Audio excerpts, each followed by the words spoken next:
Okay. Welcome to Weekly Marx. More of the economic manuscripts of 1861 to 63.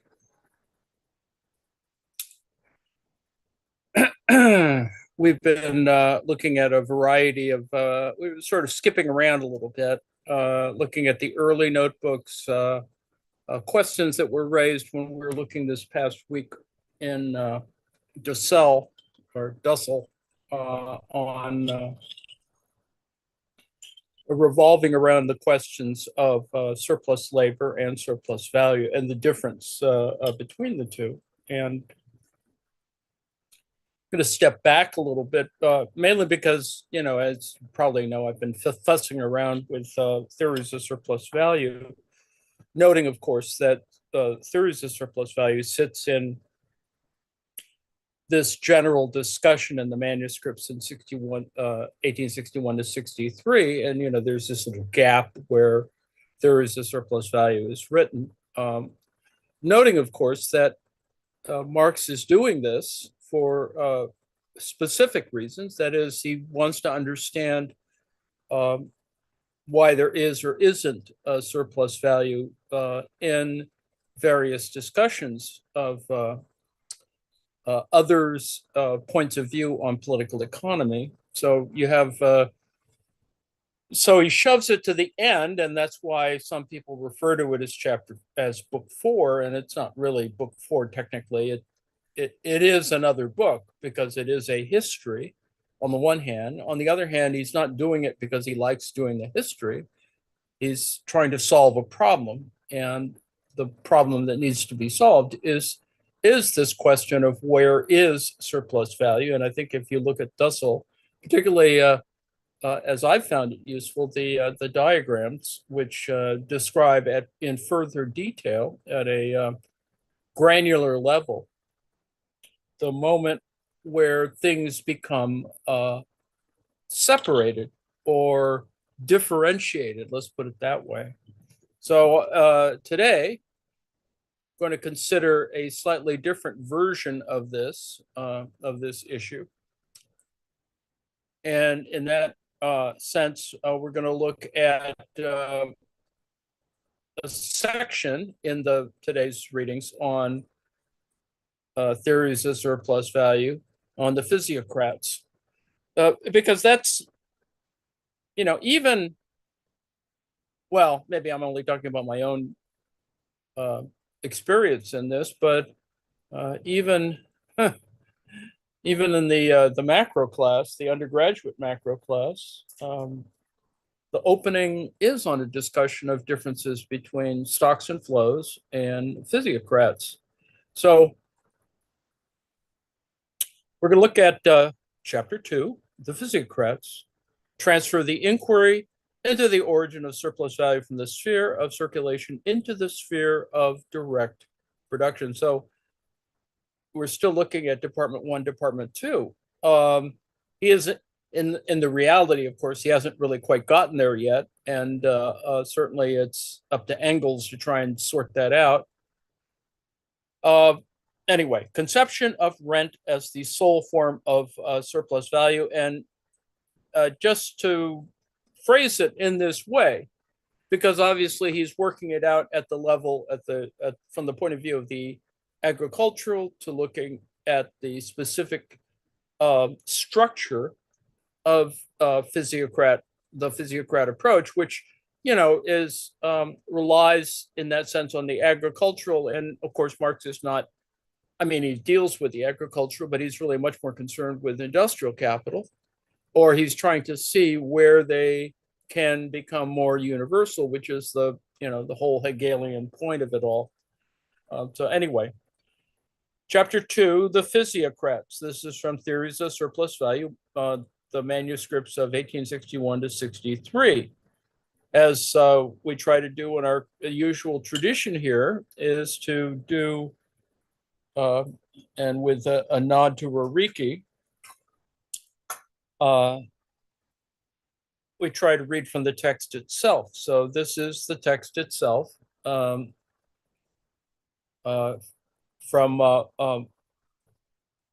Marxist.org, the archive. The analysis of capital within the bourgeois horizon is essentially the work of the physiocrats. It is this service that makes them the true fathers of modern political economy. In the first place, the analysis of the various material components in which capital exists and into which it resolves itself in the course of the labor process. It is not a reproach to the physiocrats that, like all their successors, they thought of these material forms of existence, such as tools, raw materials, etc., as capital, in isolation from the social conditions in which they appear in capitalist production. In a word, in the form in which they are elements of the labor process in general, independently of its social form, and thereby made of the capitalist form of production an eternal, natural form of production. For them, the bourgeois forms of production necessarily appeared as natural forms.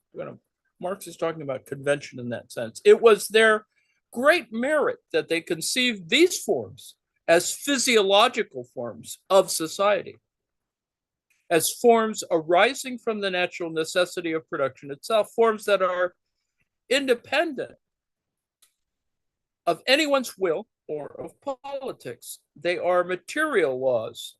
The error is only that the material law of a definite historical social stage is conceived as an abstract law governing equally all forms of society. In addition to this analysis of the material elements of which capital consists within the labor process, the physiocrats established the forms which capital assumes in circulation, that is, fixed capital, circulating capital, even though as yet they give them other names. And in general, the connection between the process of circulation and the reproduction process of capital. So, Marx is looking for hints at why the moment occurs, why capital is different, why it is not or beyond mercantile in that sense. We shall come back to this in the chapter on circulation.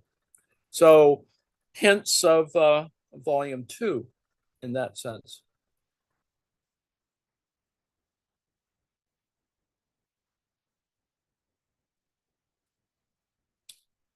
In these two principal points, Adam Smith inherited the legacy of the physiocrats. His service in this connection is limited to fixing the abstract categories, to the greater consistency of the baptismal names which he gave to the distinctions made by the physiocrats in their analysis. As we have seen, the basis for the development of capitalist production is in general that labor power, as the commodity belonging to the workers, confronts the conditions of labor as commodities maintained in the form of capital and existing independently of the workers. So here you can see the difference between labor and labor power.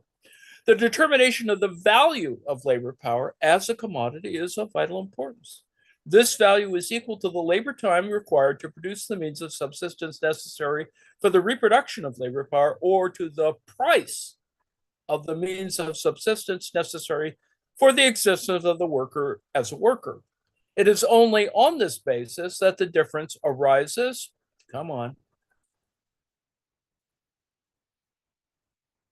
That the difference arises between the value of labor power and the value which that labor power creates.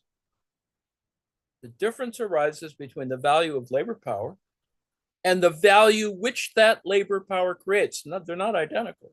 A difference which exists with no other commodity. So yes, it's deterministic in that sense in terms of the labor theory of value. Since there is no other commodity whose use value, and therefore also the use of it, can increase its exchange value or the exchange values resulting from it. So the point here is, hopefully one that we can understand, that it is not simply accumulation, but a system of exchange, which with respect and without getting into a whole semiotic thing, it is about, being human, as opposed to, it's this consciousness of this question of exchange. But anyway, that's for other matters.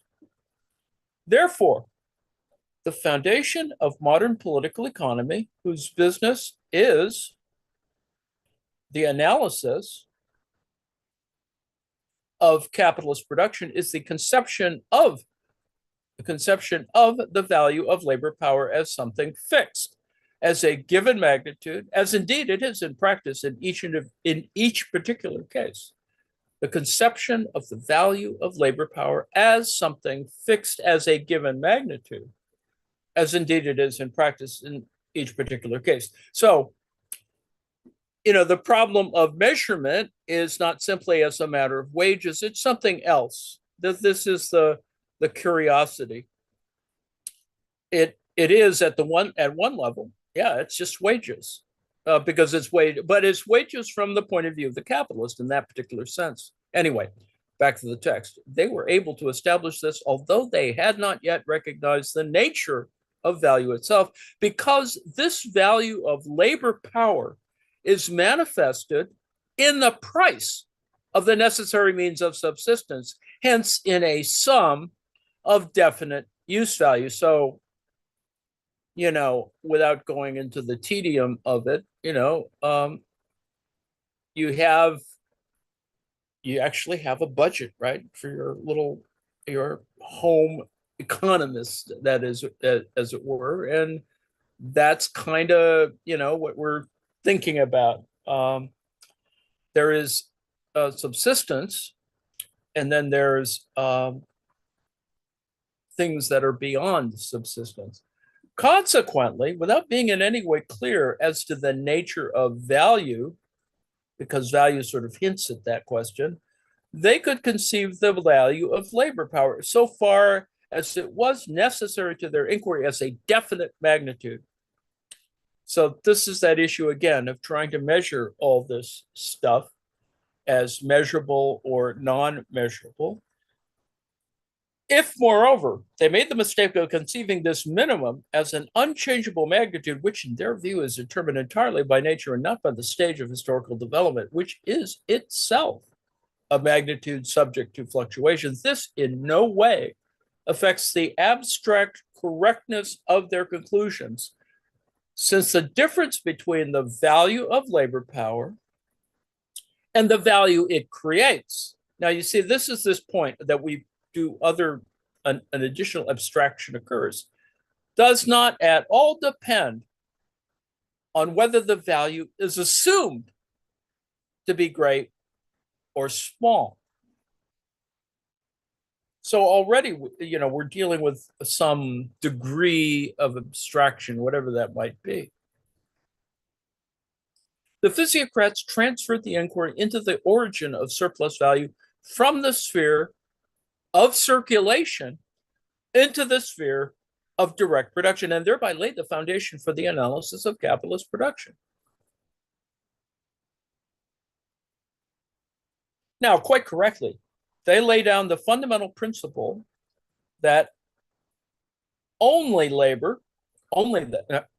quite correctly, they lay down the fundamental principle that only that labor is productive, which creates a surplus value in whose product, therefore, a higher value is contained than the sum of values consumed during the production of the product.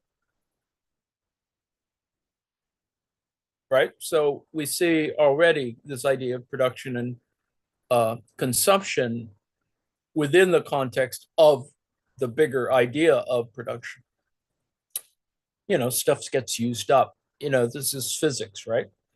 Since the value of raw and other materials is given, while the value of the labor power is equal to the minimum of wages, this surplus value can clearly only consist in the excess of labor which the laborer returns to the capitalist over and above the quantity of labor that he receives in his wage.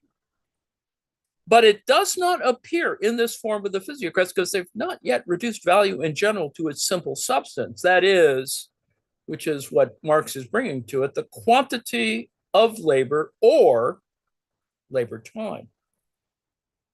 Now, that question, whether there's an identity there, is also important, a key question. And befuddles many people.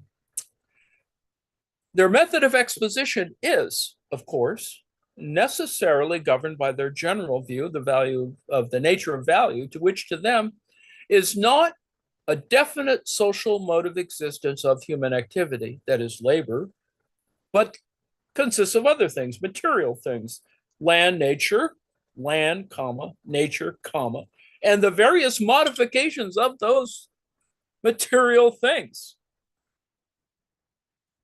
So the difference between the value of labor power and the value created by it, that is the surplus value which the purchase of labor power secures for the user of labor power, appears more palpably, most incontrovertibly of all branches of production in agriculture, the primary branch of production. Marx is being systematic, right?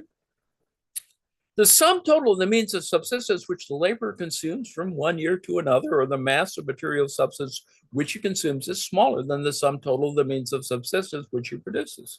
In manufacture, the workman is not generally seen producing either his means of subsistence or the surplus in excess of his means of subsistence. The process is mediated through purchase and sale, through the various acts of circulation, and the analysis of value in general is necessary for it to be understood. In agriculture, it shows itself directly in the surplus of use values produced over use values consumed by the laborer, and can therefore be grasped without an analysis of value in general, without a clear understanding of the nature of value. Therefore, also when value is reduced or use value, the latter to material substance in general. Hence, for the physiocrats, agricultural labor is the only productive labor, because it is the only labor, at least to the physiocrats, that produces a surplus value. And rent is the only form of surplus value which they know.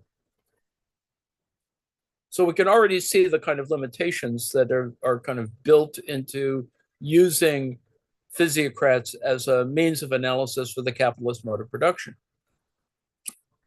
Hence, for the physiocrats, agricultural labor is the only productive labor because it is the only labor that produces a surplus value, and rent is the only form of surplus value which they know. The workman in industry does not increase the material substance. He only alters its form. So that's the difference, land, labor, capital, etc. He only alters its form in that context. The material, that is the mass of material substance, is given to him by agriculture, right? It's working for the land, blah, blah, blah. It is true that he adds value to the substance, not through his labor, but through the costs of production of his labor, through the total means of subsistence which he consumes during his labor, equivalent to the minimum of wages which he receives from agriculture. Because agricultural labor is conceived as the only productive labor, the form of surplus value which distinguishes agricultural labor from industrial labor, rent, is conceived as the only form of surplus value. The physiocrats are trying to make this easy, there's measurable stuff. It's right out there. It has determinants, that is, people own land, or not everybody, of course, it's privately owned land, or a royalty owns land. So rent is conceived as the only form of surplus value. And of course, there's all this unpaid labor in the form of all those people whose heads get chopped off in the 18th century. Profit on capital, in the true sense of which rent itself is only an offshoot. Recall in the Dussel thing, the little circular deals where rent appears in its relationship between industrial and commercial capital. Profit on capital, in the true sense of which rent itself is only an offshoot, therefore does not exist for the physiocrats. Profit is seen by them as only a kind of higher wages paid by the landowners. which the capitalists consume as revenue and which therefore enters into their cost of production in the same way as the minimum wages of the ordinary workman. This is why you have this divergence, right, between wages and, wealth or whatever value in the 21st century sense. The rich are getting richer, the poor are stuck down there with some kind of wage, whatever. Anyway, profit is seen by them as only a kind of higher wages paid by the landowners, which the capitalists consume as revenue, and which therefore enters into their costs of production. This is that cost price question. In the same way as minimum wages of the ordinary workman, this increases the value of the raw material because it enters into the consumption costs, which the capitalist, that is, as industrialist, consumes while he's producing the product, transforming the raw material into a new product. Surplus value in the form of interest on money. This is another branch, right? He's talking about branches of profit. So we looked at rent, now we look at profit, is consequently declared by one section of the physiocrats, such as Mirabeau the Elder, to be usury and contrary to nature. Usury does not exist, other than in the Anthropocene, right? Turgot, on the other hand, derives his justification of it from the fact that the money capitalist could buy land, that is rent, and therefore his money capital must bring him in as much surplus value as he would receive if he converted it into landed property.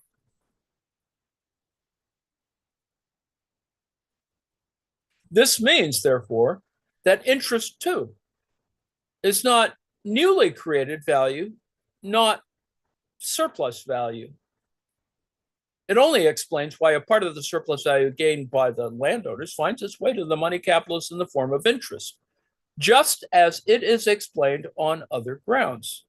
Why a part of this surplus value finds its way to the industrial capitalists in the form of profit.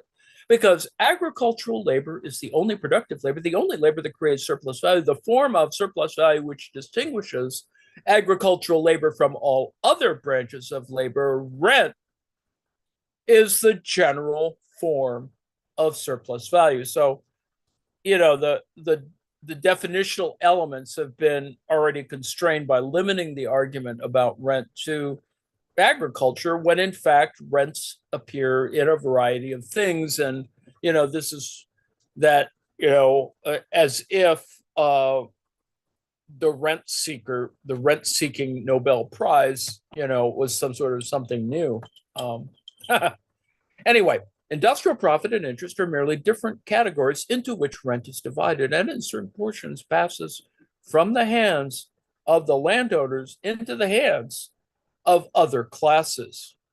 This is the direct opposite to the view held by later economists, beginning with Adam Smith, because they rightly consider industrial profit to be the form in which surplus value is originally appropriated by capital, hence as the original general form of surplus value.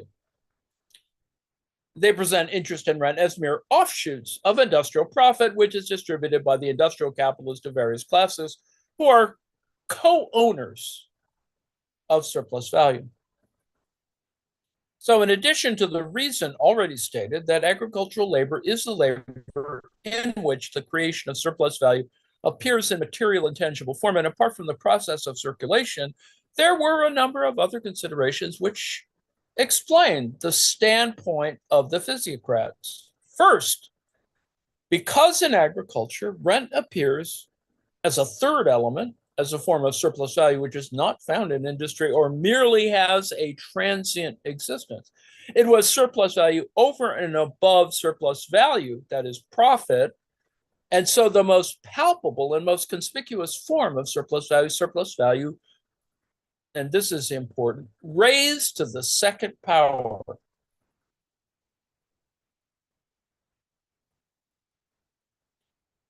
Quote, by means of agriculture, as Karl Arndt, the homebred economist, says in De Naturamasse,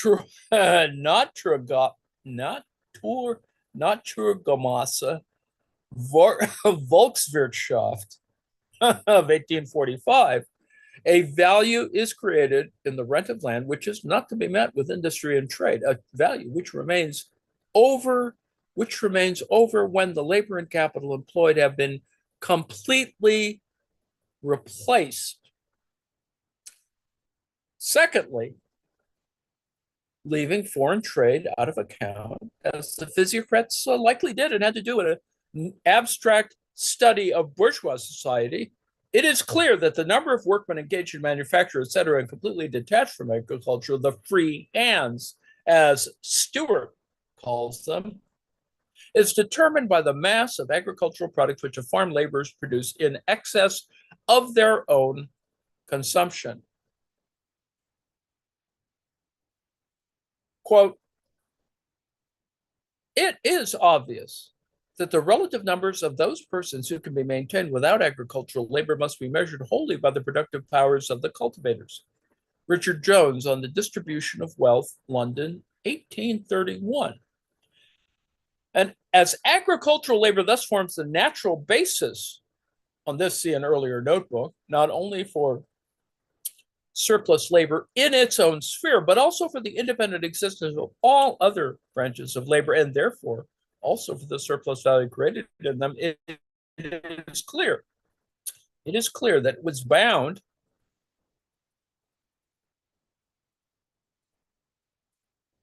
come on.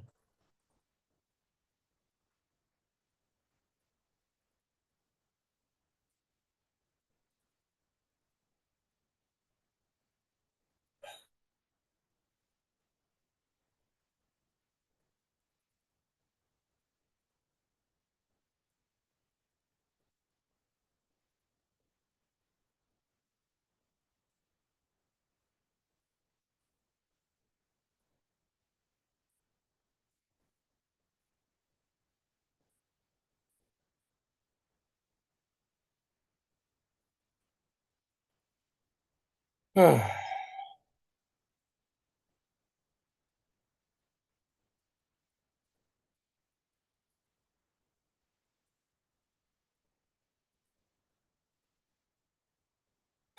clear that we're bound to be considered the creator of surplus value, as so long as the subsistence of value was regarded as definite, concrete labor and not abstract labor with its measure labor time. Thirdly, all surplus value, not only relative but absolute surplus value, depends on a given productivity of labor. If the productivity of labor had reached only such a stage of development that a man's labor time is no more than suffice to keep him alive to produce and reproduce his own means of subsistence, then there would be no surplus labor and no surplus value. And there would be no difference at all between the value of labor power and the value which it creates. The possibility of surplus labor and of surplus value, therefore, arises from a given productivity of labor. A productivity which enables labor power to create more than its own value, to produce more than the needs dictated by its life process. And indeed, this productivity, this level of productivity, which is presupposed as the starting point, must first, as we saw in the second point above, make its appearance in agricultural labor. It appears, therefore, as a gift of nature. Note, of course, there we've looked at the gift of nature question in an entire text on it. A productive power of nature, and of course, people focus on that as opposed to other matters. Here, in agriculture, from the very beginning, and note, of course, gift of nature begins to overlap with that subsumption question that we began to think about. Anyway, here in agriculture, from the very beginning, there is a large measure of cooperation of the forces of nature, the increase of human labor power through the use and exploitation of the forces of nature working automatically. This utilization of the forces of nature on a large scale appears in manufacture only with the development of large scale industry. This is that whole point, of thinking about the scaling issue and the chapters on large scale industry for Marx that appear in volume 2 and, of course, volume 1. A definite stage in the development of agriculture, whether in the country concerned or in other countries, forms the basis for the development of capital. Up to this point, absolute surplus value coincides with the relative. Buchanan, a great adversary of the physiocrats, makes this point even against Adam Smith when he tries to show that agricultural development preceded the emergence of modern town industry, which, let me break here for a second. That seems certainly logical, right? In terms of, moving from slavery to feudalism to capitalism, etc. It's just not quite as even as all that. Fourthly, since it is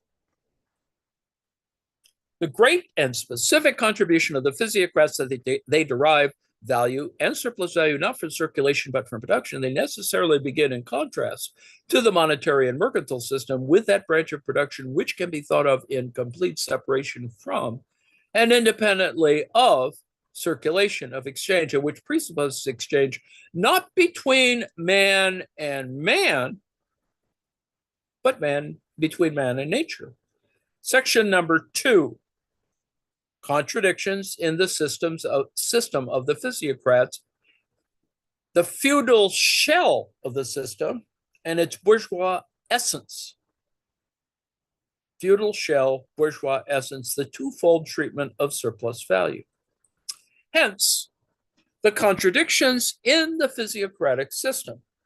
It is, in fact, the first system which analyzes capitalist production and presents the conditions within which capital is produced and within which capital produces as eternal natural laws of production. On the other hand, it has rather the character of a bourgeois reproduction of the feudal system, of the dominion of landed property.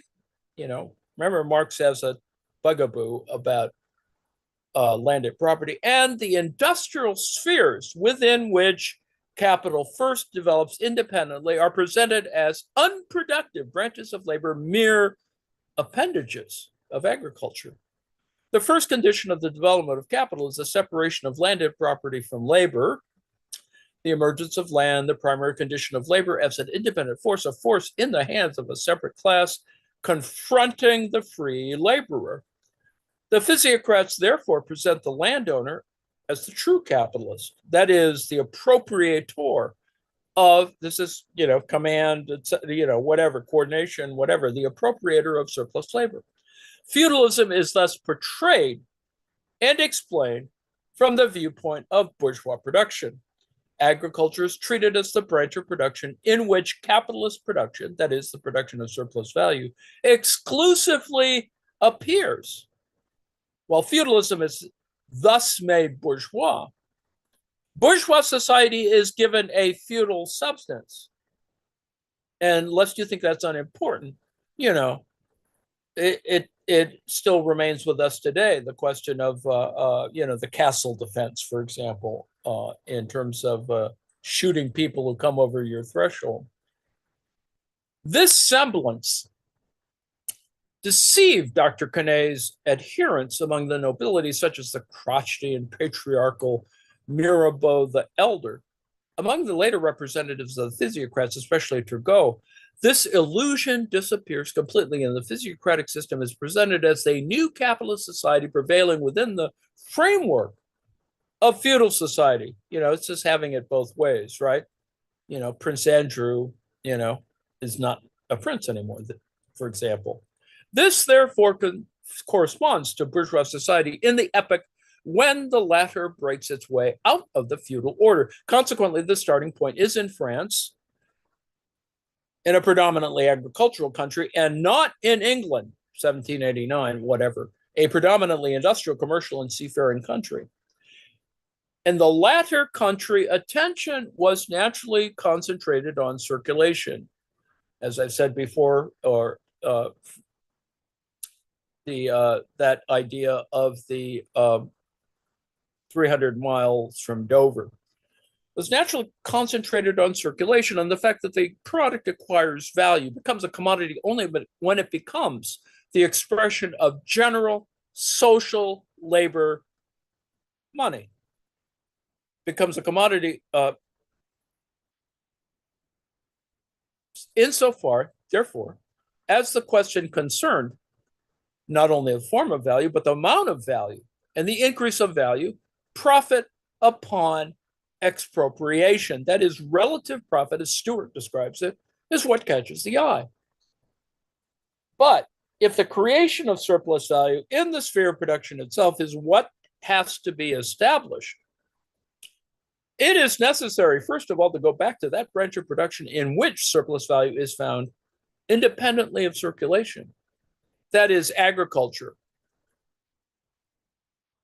There's some feature, agriculture, because it is of nature, is more concrete than,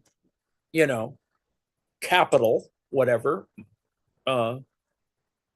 less abstract or whatever. The initiative was therefore taken in a predominantly agricultural country. Ideas related to those of the physiocrats are to be found in fragmentary form in older writers who preceded them, partly in France herself. For example, Bois-Guilbert. But it is only with the physiocrats that those ideas develop into an epoch-making system. The agricultural labor, depending on the minimum of wages, the strict nécessaire, reproduces more than this strict nécessaire, and this more is rent, surplus value, which is appropriated by the owners of the fundamental condition of labor, that is nature, right? They own land. Rent is done on land, at least in this context. So what they say is not.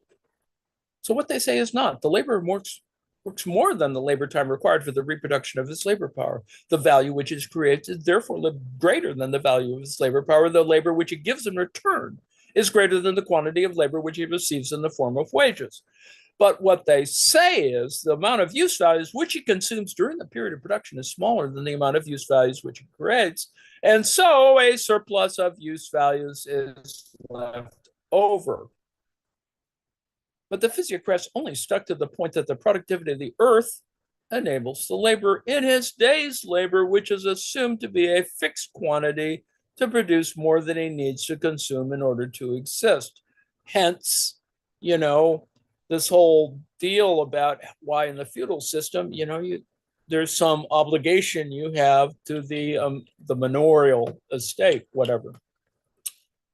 The surplus value appears, therefore, as a gift of nature, through whose cooperation a definite quantity of organic matter, that is, plant seeds, a number of animals, enables labor to transform more inorganic matter into organic.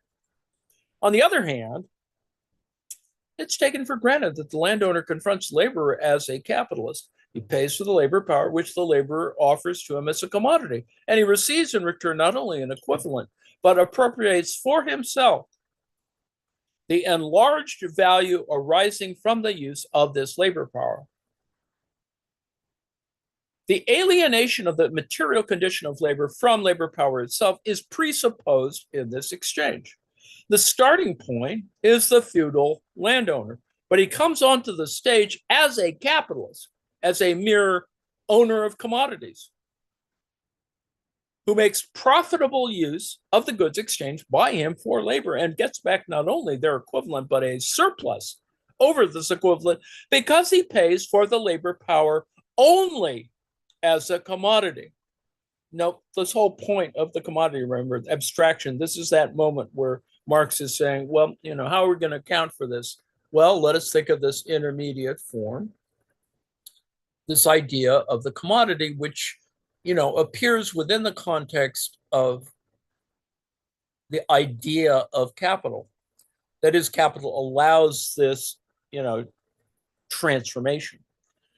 He confronts the free laborer as an owner of commodities. In other words, the landowner is in essence a capitalist. In this respect, too, the physiocratic system hits the mark. inasmuch as the separation of the laborer from the soil and the ownership of land is a fundamental condition for capitalist production and the production of capital. And remember, this is talking about this in the physiocratic context. Hence, the contradictions in this system. It was the first to explain surplus value by the appropriation of the labor of others. You see, this is where this moment, because of Marx is trying to be systematic here, and this is why we see this labor theory of value determination. But even labor itself, as we've just already described, labor is not labor, but labor. There's labor power and labor, whatever. Hence the contradictions in this system. It was the first to explain surplus value by the appropriation of the labor of others, and in fact, to explain this appropriation on the basis of the exchange of commodities, among which is, of course, money. But it did not see that value in general is a form of social labor, and that surplus value is surplus labor. This is the crux of the Marxist question. And of course, it's the different, let me break here for a second. This is the difference parsed among so many different folks. Is that how do we get to the question of surplus value? And is it always defined, as it were, by labor? Now, maybe it's not defined by labor power, perhaps, but it is. It has to be, because it's this abstract element like labor time. On the contrary, it can see value merely as use value, right? Merely as material substance, and surplus value as a mere gift of nature. Marx really pounds this forward, which returns to labor in place of a given quantity of organic material, a greater quantity. On the one hand, it's stripped rent, that is the true economic form of landed property, of its feudal wrapping. Rent has feudal wrapping. That's an interesting idea, and reduced it to mere surplus value in excess of the laborer's wage. On the other hand, this surplus value is explained again in a feudal way, as derived from nature and not from society, from man's relation to the soil, not from his social relations. Value itself is resolved into mere use value, and therefore into material substance. But what again interests the physiocrats in this material substance is its quantity. The excess of the use values produced over those consumed. That is the purely quantitative relation of the use values to each other, their mere exchange value, which in the last resort comes down to labor time. All these are contradictions of capitalist production as it works its way out of feudal society and interprets feudal society itself only in a bourgeois way, but it has not yet discovered its own peculiar form. Somewhat as philosophy first builds itself up within the religious form of consciousness, and in doing so, or in doing on the one hand, destroys religion as such, while on the other hand, in its positive content, it still moves only within this religious sphere, idealized and reduced to terms of thought. Darn atheism. Hence also, in the conclusions which the physiocrats themselves draw, the ostensible veneration of landed property becomes transformed into the economic negation of it and the affirmation of capitalist production. On the one hand, all taxes are put on rent. Or in other words, landed property is in part confiscated, which is what the legislation of the French Revolution sought to carry through, and which is the final conclusion of the fully developed Ricardian modern political economy. It's why Ricardo spends all this time on it. By placing the burden of tax entirely on rent, because it alone is surplus value, and consequently any taxation of other forms of income ultimately falls on landed property, but in a roundabout way, and therefore in an economically harmful way that hinders production. Taxation, and along with it, all forms of state intervention are removed from industry itself, and the latter is thus freed from all intervention by the state. Pay attention, libertarians. This is ostensibly done for the benefit of landed property, not in the interests of industry, but in the interests of landed property. See, ultimately, this is the contradiction, the self-governing contradiction of libertarianism. But anyway, now connected with this is laissez-faire, laissez-aller. Unhampered free competition, the removal from industry of all interference by the state, monopolies, etc. Since industry, as the physiocrats see it, creates nothing, but only transforms value given it by agriculture into another form, since it adds no new value to them, but simply returns the value supplied to it, although in an altered form as an equivalent. It's naturally desirable that this process of transformation should proceed without interruptions and in the cheapest way. And this is only realized through free competition, by leaving capitalist production to its own devices. The emancipation of bourgeois society from the absolute monarchy set up on the ruins of feudal society thus takes place only in the interests of the feudal landowner transformed into a capitalist and bent solely on enrichment. The capitalists are only capitalists in the interest of the landowner, just as political economy in its later development would have them be capitalists only in the interests of the working class. Now, it can be seen, therefore, how little the modern economists, such as Herr Eugene Deer, who published the works of the physiocrats together with his prize essay on them, have understood the physiocrats when they treat their specific theories of the exclusive productivity of agricultural labor, of rent as the only surplus value, and of the landowner's preeminent status in the system of production, as if they had no connection and were only fortuitously associated with their proclamation of free competition, the principle of large-scale industry of capitalist production. At the same time, it's understandable how the feudal semblance of this system, in the same way as the aristocratic tone of the Enlightenment, was bound to win a number of feudal lords as enthusiastic supporters and propagandists of a system which, in its essence, proclaimed the rise of the bourgeois system of production on the ruins of the feudal. Section 3, Quenet on the three classes in society, further development of the physiocratic theory with Turgot, elements of a deeper analysis of capitalist relations. Now, we will now examine a number of passages, partly to elucidate and partly in support of the theses advanced above. With Quenet himself in the Analyse du Tableau économique, the nation consists of three classes of citizens. The productive class, that is, agricultural laborers, the class of landowners, number 2, and the sterile class, all the citizens occupied with other services and with other labors than those of agriculture. Physiocrats, etc., of 1846. The point here, of course, is that Marx is trying to reconcile all this stuff he was reading, in the 40s. So anyway, only the agricultural laborers, not the landowners, appear as a productive class, as a class which creates surplus value. The importance of this class of landowners, which is not sterile because it is a representative of surplus value, does not rest on it being the creator of surplus value, but exclusively on the fact that it appropriates surplus value. Turgot, the physiocratic system, with Turgot, the physiocratic system is most fully developed.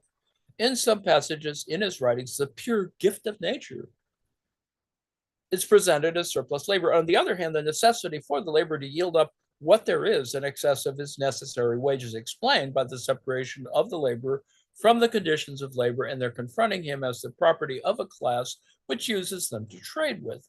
The first reason why agricultural labor alone is productive is that it is the natural basis and precondition for the independent pursuit of all other forms of labor.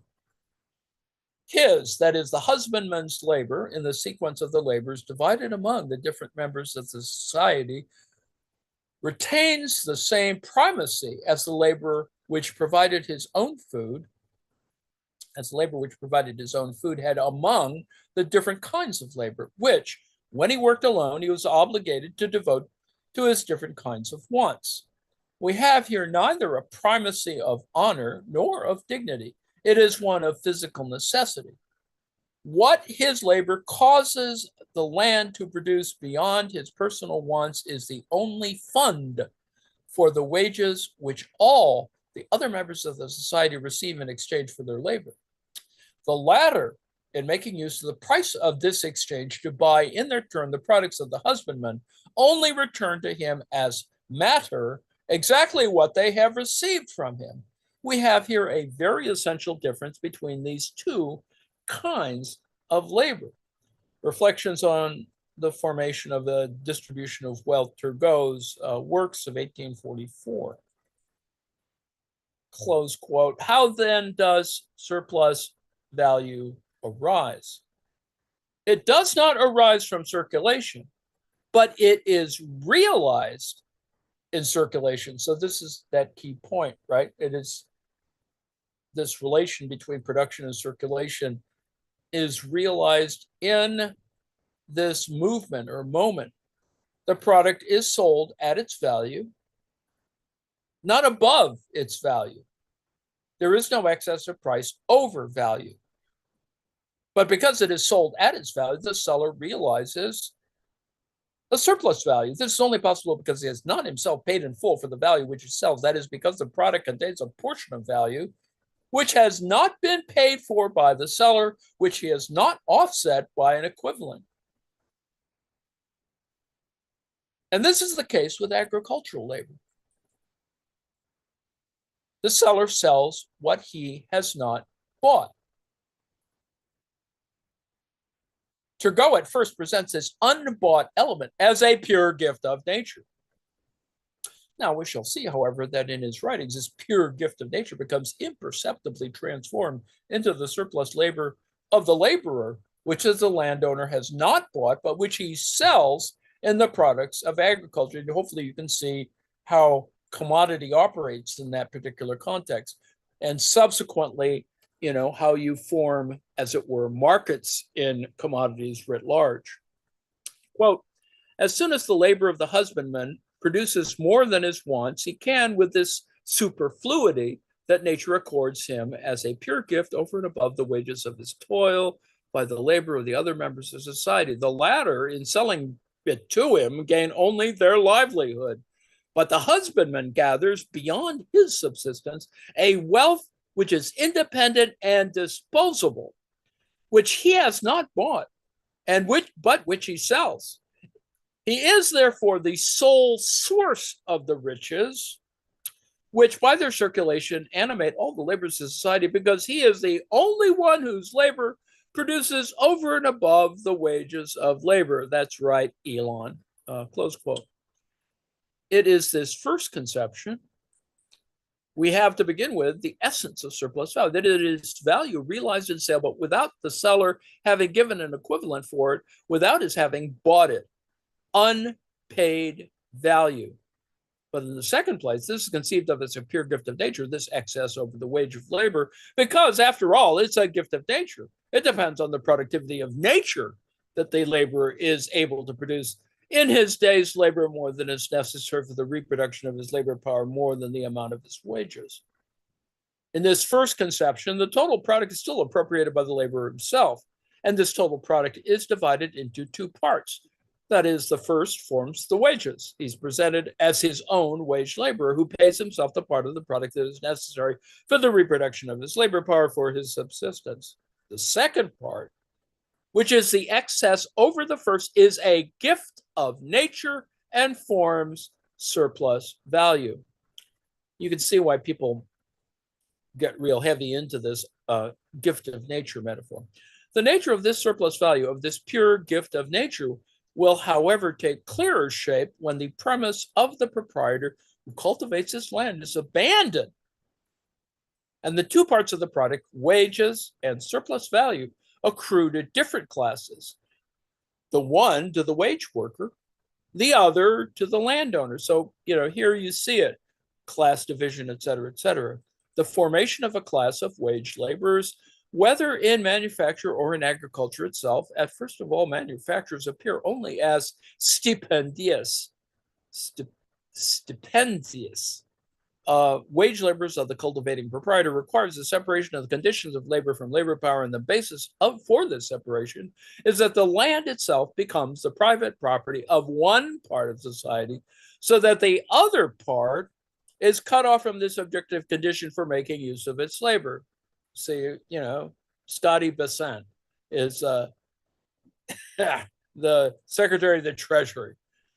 Quote, in the early stages, there was no need to distinguish the proprietor from the cultivator. In this early time, as every industrious man would find as much land as he wished, he could not be tempted to work for others, but in the end, all land found its master.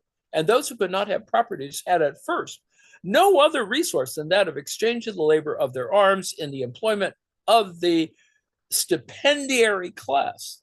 That is, or for example, the class of artisans, of all non-agricultural laborers. Quote, for the superfluous portion of the produce of the cultivating proprietor, close quote. Quote, the cultivating proprietor with considerable surplus which the land gave to his labor could pay men to cultivate his land, and for men who live on wages. It was as good to earn them in this business as any other, writes Scotty. Thus, ownership of land had to be separated from the labor of cultivation, and soon it was. The landowners began to shift the labor of cultivating the soil onto the wage laborers. So, in this way, therefore, the relation between capital and wage labor arises in agriculture itself. It first arises when a number of people find themselves cut off from the ownership of the conditions of labor, above all from the land, and have nothing to sell but their labor itself. For the wage laborer, however, who can no longer produce commodities but must sell his labor itself, the minimum of wages, the equivalent of the necessary means of subsistence, necessarily becomes the law which governs his exchange with the owner of the conditions of labor. Quote, the mere workman who has only his arms and his industry has nothing unless he succeeds in selling his labor to others, and every kind of work cannot fail to happen.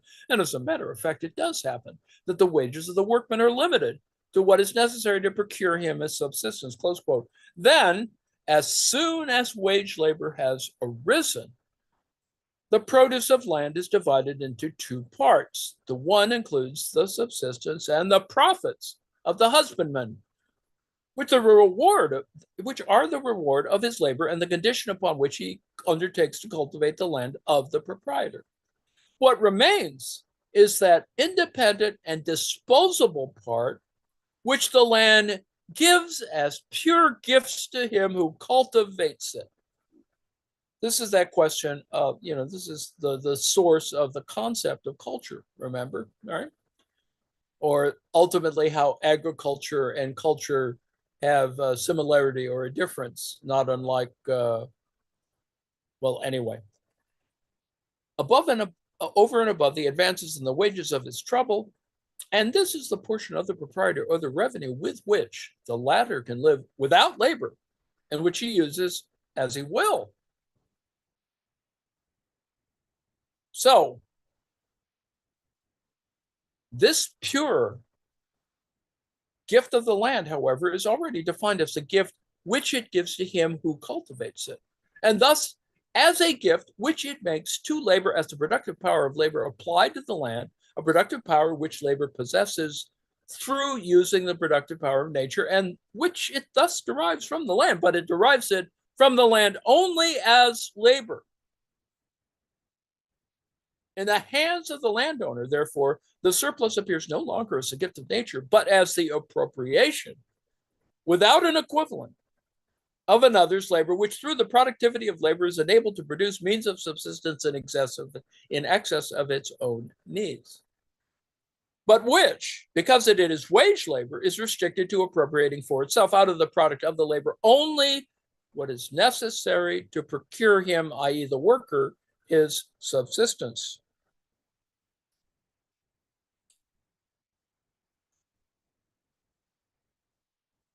The cultivator produces his own wages, and in addition, the revenue which serves to pay the whole class of artisans and other stipendiaries. The proprietor has nothing except through the labor of the cultivator. Therefore, not through a pure gift of nature. No, that's right, Scotty. He receives from him his subsistence, and that wherewith he pays the labors of other stipendiaries. The cultivator has need of the proprietor only by means of conventions and laws. Close quote. Thus, in the passage, surplus value is explicitly stated to be part of the cultivator's labor, which the proprietor appropriates to himself without giving any equivalent, and he sells the product of his labor, therefore, without having bought it. Only what Turgot has in mind is not exchange value as such, the labor time itself, but the surplus of products which the cultivator's labor supplies to the proprietor over and above his own wages, which surplus of products, however, is only the embodiment of the amount of time which he works gratis for the proprietor in addition to the times which he works for the reproduction of his wages. We see thus how, within the limits of agricultural labor, the physiocrats have a correct grasp of surplus value. They see it as a product of the wage laborer's labor, although they in turn conceive this labor in the concrete forms in which it appears in use values.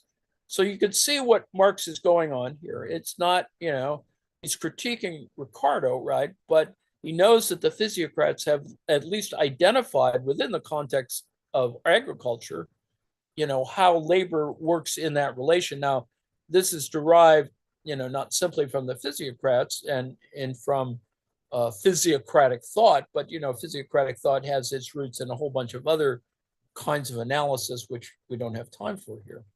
The capitalist appropriation of agriculture, leasing or letting of land is, it may be noted in passing, described by Turgot as the most advantageous method of all, but it presupposes a land that's already rich. In considering surplus value, it is necessary to turn from the sphere of circulation to the sphere of production. That is to say, to deduce surplus value not simply from the exchange of commodity for commodity, but from exchange as it occurs within production between the owners of the conditions of labor and the laborers themselves. These two confront each other as owners of commodity, and consequently, there is no assumption here of production independent of exchange. In the physiocratic system, the proprietors, that is, the landowners, are the salariants, laborers and manufacturers in all other branches of industry being wage laborers or stipendiaries. Consequently, also the governing and the governed.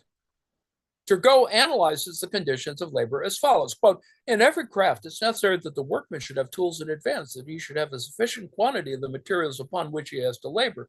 It is necessary that he should subsist while waiting for the sale of his finished goods.